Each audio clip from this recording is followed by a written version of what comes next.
আমার খারাপ লাগতেছে যে ছোট ছোট বাচ্চারা, আমি তো পড়াশোনা শেষ করছি আর অনেক আগে, আর বিশ্ববিদ্যালয়ে ঢুকছিলাম আরো অনেক আগে, এই যে ছোট ছোট বাচ্চারা হচ্ছে কি রাস্তায় তারা এভাবে হচ্ছে কি স্লোগান দিচ্ছে, এরা কি আপনাদের কারো কাছে কি চাকরি ভিক্ষা চাইছিল? এরা কি কেউ কি বলছিল যে আমাকে প্রশ্নপত্র দেন আমি চাকরিতে বসি? এখন আপনি এটা বলতে পারেন যে কি যে যেসব ছেলে মেয়েরা হচ্ছে রাস্তায় আন্দোলন করছে এরা প্রত্যেকে কি সরকারি চাকরি পাবে? কিন্তু না, হ্যাঁ এরা পাবে না। কিন্তু কোটাটার যদি সংস্কার হইতো এরা হয়তো একটা আশা পাইতো, মানুষ বাঁচে আশায়, বাকিটা বাঁচে তার পরিশ্রম। আমি পরিশ্রমে বিশ্বাস করি, আমি নিজেকে বিশ্বাস করি। গতকালকের যে 15 জুলাই যে কালো দিন আমরা দেখছি, এটা আমাদের কারোর জন্য ভালো ছিল না, হয়তো ওই দিনটা আমাদের দেখতে হইতো না যদি আমরা একটু বিবেক বুদ্ধি খাটায় যদি 2018 সালে সবাই বসে সুন্দর করে একটা সুন্দর সমাধানের দিকে যদি আমরা যাইতাম, তাইলে হয়তো আজকে কারো মায়ের বুকের ছেলের হয়তো শরীর থেকে রক্ত ঝরতো না, তাকে হয়তো চিৎকার করে কান্না করতে হইতো না, তাকে হয়তো রাষ্ট্রের কাছে আহাজারি করতে হইতো না। এরা সবাই আপনাদেরই সন্তান, বিশ্বাস করেন।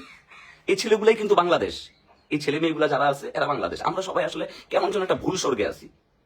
আমরা এক পক্ষ হচ্ছে আন্দোলন করতেছি, আরেক পক্ষ হচ্ছে তাদেরকে প্রতিহত করতেছি, কিন্তু এই দুই পক্ষই কিন্তু আমরা ছাত্র, আমরা কিন্তু ছাত্রের বাইরে না। তাহলে আমরা যারা ছাত্র, আমরা একজন ছাত্র হয়ে যখন আরেকজন ছাত্রের বিপক্ষে লড়তেছি, কিংবা একজন ছাত্র হয়ে যখন আরেকজন ছাত্রের বিপক্ষে স্লোগান দিচ্ছি, আমরা তো কখনো এই বাংলাদেশ চাই নাই।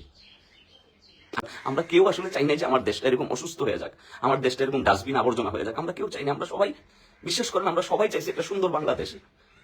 আমরা চাই না যে কেউ কি পত্রিকার পাতায় আমার দেশকে নিয়ে দুর্নাম করবে, আমরা চাই না যে ইন্টারন্যাশনাল মিডিয়াগুলো যখন আমার দেশকে নিয়ে কভার করবে, আমরা চাই না যে কেউ আমাদের দেশকে নিয়ে নেগেটিভ কথাবার্তা বলবে। কিন্তু দেখেন, আমরা যে জায়গায় শিক্ষা দীক্ষা জ্ঞানে বিজ্ঞানে মননে সংস্কৃতিতে আমাদের আগায় যাওয়ার কথা ছিল, সে জায়গায় আমরা আগায় যাচ্ছি দুর্নীতিতে, চুরি বাটপারিতে। একটা পিয়ন যখন 200 কোটি টাকার মালিক হয়ে যায়, একটা ড্রাইভার যখন 400 কোটি টাকার মালিক হয়ে যায়, একটা সাধারণ ছাত্র যখন, ছাত্র নেতা হোয়াট এভার হি ইজ, সে যখন 2000 কোটি টাকা দেশের বাইরে পাচার করে ফেলে, তখন দেশের প্রতি আপনার শ্রদ্ধাবোধ কোথায় যাবে? আপনি কি নিয়ে বড়াই করবেন, কি নিয়ে লড়াই করবেন? আপনি তখন বলেন। যারা দেশের জন্য যুদ্ধ করছে, যে 30 লাখ শহীদের কথা চিন্তা করেন, তারা আজকে কোথায়? তাদের খবর কারা নিচ্ছে?